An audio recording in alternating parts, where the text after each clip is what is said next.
like you said, belonging. And they search from lots of places. I think some of what we've experienced over the last 15 years on social started with people's attempt to find that kind of connection. And online, they're like, wow, this is great. And then you realize, quickly you're the product and it's not going so well.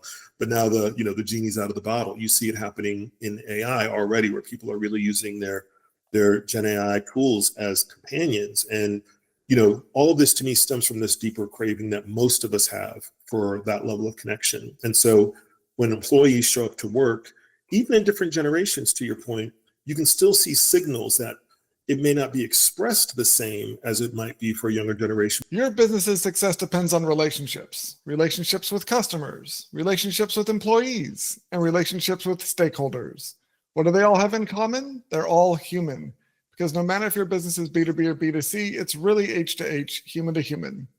Welcome to the Human Connection Podcast. I'm your host, Karl. Each week, I'll bring you stories, insights, and practical advice from experts that you can apply to your growing company and daily life. This week, I'm excited to connect with James Warren. He is the founder and CEO of Share More Stories, a human experience insights company. The company's primary offering is the Seek platform, which helps organizations and brands uncover the emotional drivers behind employee and customer experiences. James is a researcher, strategist, writer, and facilitator who blends storytelling, AI, and insights to help companies better understand themselves, their customers, and their communities. With nearly 30 years of experience in marketing, insight, strategy, and innovation, he is passionate about the intersections of humanity, technology, brands, communities, and culture. An active community leader, he volunteers on several boards. He studied economics and literature at Princeton and creative writing at Columbia. Originally from New York, James now calls Richmond home. Congrats on helping communities better understand themselves, their customers, and their communities, and welcome to the Human Connection Podcast. Thanks so much, Karl. I'm really excited to be here, and I love what you do, so it feels like it's going to be a great conversation. Thanks. Yeah, so I'm really excited to explore with you how storytelling helps humans understand each other and their experiences, because it's something that, and it's kind of not necessarily oversaid, but just kind of cliche that, you need to tell stories, but I don't think people really understand how the stories work so as well as they do. And so they fail to tell the right stories or use it properly because they just kind of take it at that surface level and don't really understand what makes storytelling so powerful. Yeah, I think that's a great point because, like you said, there's a little bit of, cliche and some faddishness about stories and storytelling. And, I kind of knew that when I started getting deeper into this work, but I also felt like there's so much to learn from stories and the practice of sharing stories that it was worth ignoring the fads and focusing on the truth. And I think a big part of what you're already alluding to is the connective power of stories. So, if I only seek to tell stories in a transactional way to promote myself or make myself look good or whatever that is, whether it's business or personal, most people can kind of tell that because it feels very sort of self-congratulatory and it's about me. There's always a question, whether you're a writer or a storyteller or just living your everyday life. The hero of your story can change. Sometimes, you're writing and narrating your own story. If you're talking about personal lived experiences, it's not just appropriate, it's necessary for you to center your own life and experience in it, because that's actually what's going to activate connection and empathy in others. But when you're maybe leading a group or you're talking about the brand, it's really important to start to sort of shift that perspective of who's the real hero of this story, and seeking your staff, your employees, your customers, your stakeholders, finding out what their stories are and making them the hero of your broader narrative. That's a game changer because it shifts the focus away from it being about me to being really about we, a bigger us. And that just draws so many people in. So I think you're exactly right. A bigger opportunity for people is to reflect on why they want to share a story or tell a story and what that story is really about and how can they make it about something bigger than themselves so other people can connect to it. Yeah, I think as a leader, thinking about what stories our company should be telling, thinking of most people heard about the whole story brand, make your clients the heroes, but also it can be really powerful to make your team the heroes, your employees or your other people involved rather than just the company itself or the or you just even your clients specifically, but talking about what your team is doing and highlighting individuals can also go a big way to strengthening the brand relationships and the community That's you're right. building around your brand, because people feel like they get to know the people at your company, and that humanization of the connection makes it a lot stronger. I couldn't agree more, because in my view, organizational culture and brand impact are really two sides of the same coin. You know, if what we are doing or attempting to do inside the organization is so different than what we are trying to do or address in the external environment, we got to disconnect. And so, you know, closing that gap often becomes one of the first things we start to work on, because you could see it. Yeah, you're not happy with your results in the marketplace or in the community. Let's look at what's happening in the customer or member or you know, volunteer experience. And then you realize, hey, that maybe that's really impacted by what's happening from an employee perspective. So you go upstream. Let's really listen to the stories and experiences of our employees and our staff, because they really have a lot to do. No matter what kind of company you are, you could be the most advanced tech company in the world. Humans are still, as you said, connecting with humans. And so you've got to start to figure out, what do they need? And then you move upstream again and you realize, hey, our leadership is challenged. We have some gaps here. And so, you know, that idea of realizing that, you know, I could dial it out or dial it in terms of where the perspective needs to be started. But I think the stories of staff and employees are so crucial, not just for how you communicate externally, but really how you reinforce the culture. And frankly, how you enlighten leadership about where their challenges and opportunities are, because most of them, unfortunately, don't really know what's happening. They don't understand the voice of their employee.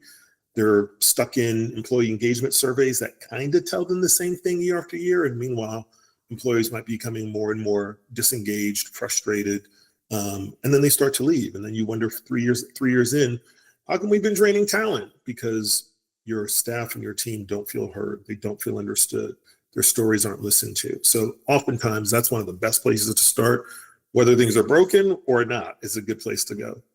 Yeah, and I think that focusing on telling employee stories or listening to employee stories and helping them feel more of a connection with the company and feeling like they're appreciated as a human being with a story and not just as like their job title, that experience then will be transferred, or the quality of that experience gets reflected in the client experience that then the employees go and provide, because That's right.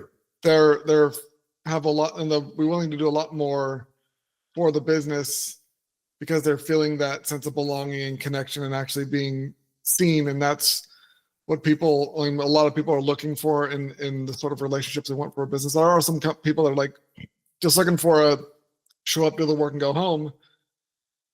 But for a lot of people, there's especially younger generations like millennials and younger, they're looking for something that's more meaningful, that gives them more, as a more in alignment with their personal values. And so having leadership that recognizes them and that need and provides and proactively provides that connection and that opportunity to get the shout out to like tell those stories as a way to appreciate the employees and also strengthen the brand and community of the business is just a win-win that I think not enough companies take advantage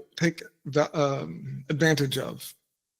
I think that's exactly right, because, you know, we saw this in one of the projects we worked on not too long ago, because, you know, most of us as humans, we crave some level of connection, some level of interdependence. That's what I believe. I believe we're not meant to be fully independent or fully dependent. We're meant to be interdependent. But there's clearly, from the minute we're born, you know, we're dependent on other humans just to exist. And I think sometimes we are in different cultures and societies and maybe families or communities where we're taught that, you know, we've got to become independent. And I think sometimes that drive separates us in ways that we don't need to be separated from. And that shows up, I think, therefore people start saying, where can I find meaning or connection, or like you said, belonging?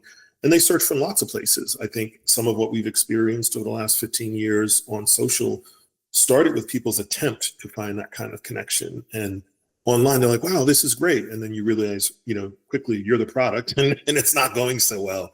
But now the genie's out of the bottle. You see it happening in AI already, where people are really using their Gen AI tools as companions. And, all of this to me stems from this deeper craving that most of us have for that level of connection. And so when employees show up to work, even in different generations, to your point, you can still see signals that it may not be expressed the same as it might be for a younger generation, but older generations are craving values and value from their work experience.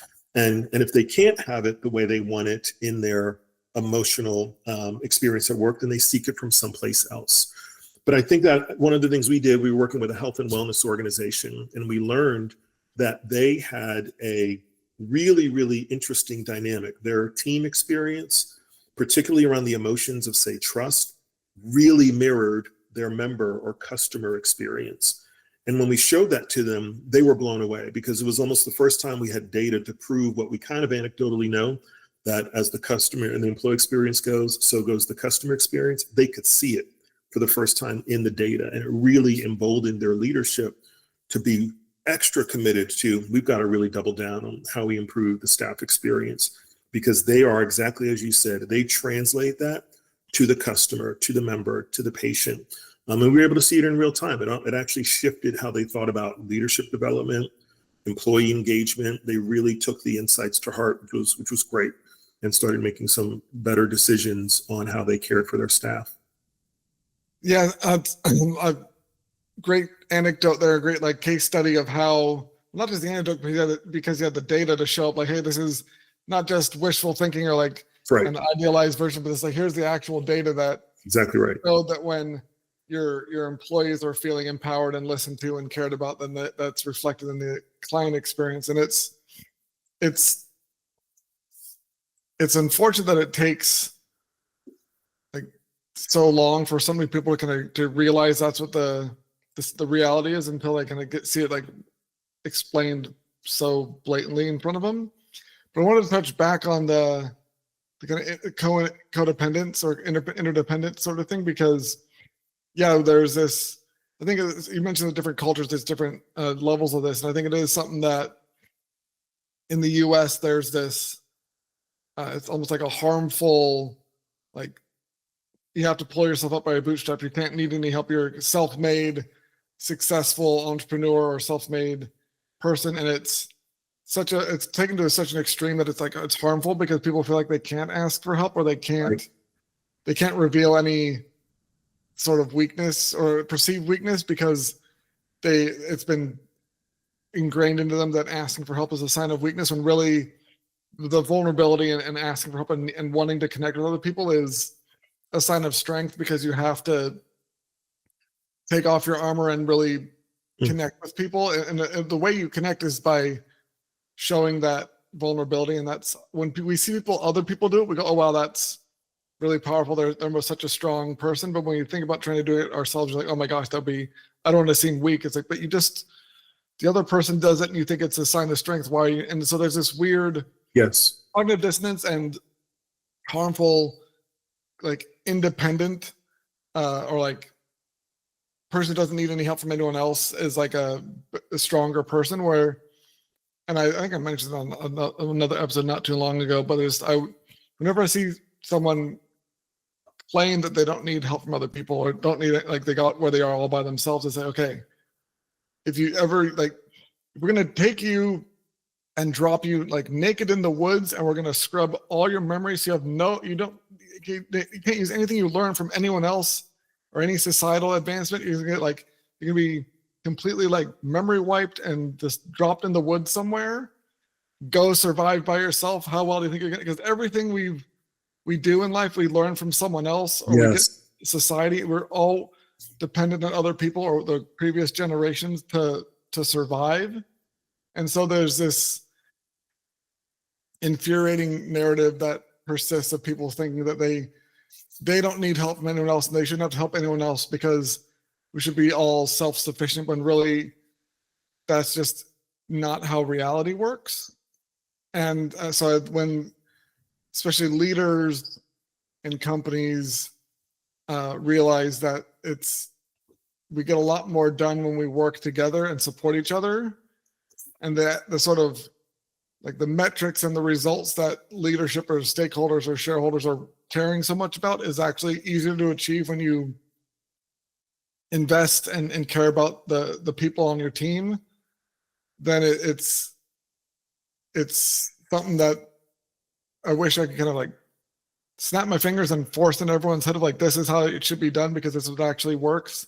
But they've just forgotten it in the pursuit of efficiency and automation and all these things that they think are going to get them to the result faster, but end up not really being as effective, or at least not in the long term. And we're starting to see that those current models fail and not work anymore. Yeah, I think that the leadership vulnerability to me is one of the greatest challenges facing most of our organizational business community leaders.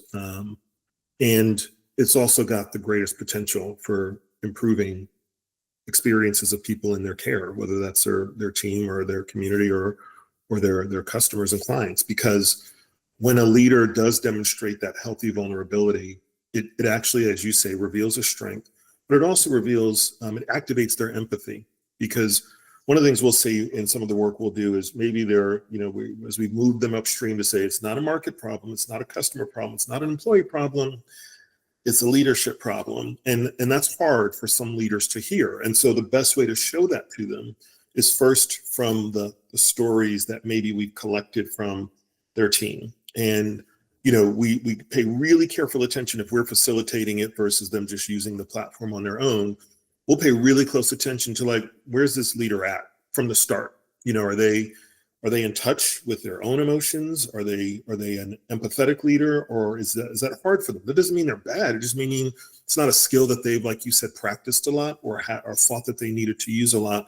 And now they're finding out they need to develop that muscle. And so the first thing we'll sort of assess is your organization and your relationship with your team such that they need you to make the first move so that they can trust the process? Or is it such that you shouldn't say anything and you should keep your mouth shut and just focus on listening because they've been trying to tell you something for a long time? So we try to assess really quickly, what do we think is the level of trust and what do we think is the level of willingness to hear? And those two things help us make a recommendation of, you should share first and then don't say anything else, because they need to see that you're a little bit more approachable and accessible. Or you have a good relationship with them, you just haven't been hearing some of the things they really want you to hear. So make the invitation and invite them to share and just be willing to listen to what you hear.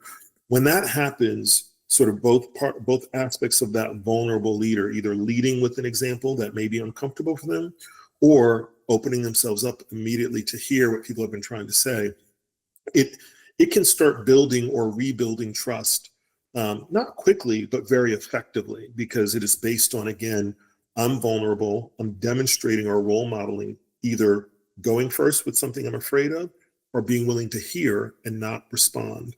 And once you start that process, even if you're doing it at scale with hundreds or thousands of participants, it really does start to shift the conversation. It's why one of our customers told us, they were like, this is like engagement-driven insight. And I was like, well, what do you mean by that? And they were like, the act of asking my team was an act of engagement. And I hadn't even thought of that before. And I was like, can I use that? And they were like, sure. Because it really did make sense in terms of what was happening. Yes, we're trying to collect stories for insights and help our customers improve experiences. But the process itself should feel good. It should feel cathartic. It should feel trusted. It should feel, like I'm learning about myself. I'm connecting with my organization or my team or my community, and I'm feeling heard. And I think that this idea of, a lot of folks think it's soft, feeling heard or feeling seen, until you ask them, what does it feel like for them? And then they start realizing, well, I had one person tell me, I asked them, when can you think about the last time you didn't belong? And they couldn't think of a time. And they said, then they realized, I guess that's the point. I've always felt this comfortable anywhere I went.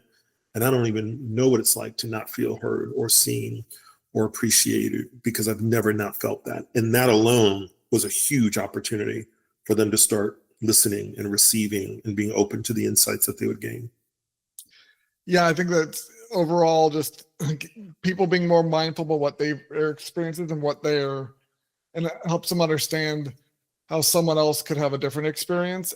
Yeah. And when they actually learn how to listen without responding, without getting defensive, and then they're really empathizing and building those connections, it opens so many doors for growth and success in the business that those would not have been open otherwise. So thank you so much for connecting with me today, James. If you enjoyed this episode of the Human Connection Podcast, please like, leave a review, and share it. If you'd like to connect with myself or James, check out the links in the show notes. And remember, no matter if your business is B2B or B2C, it's really H to H, human to human. Happy connecting.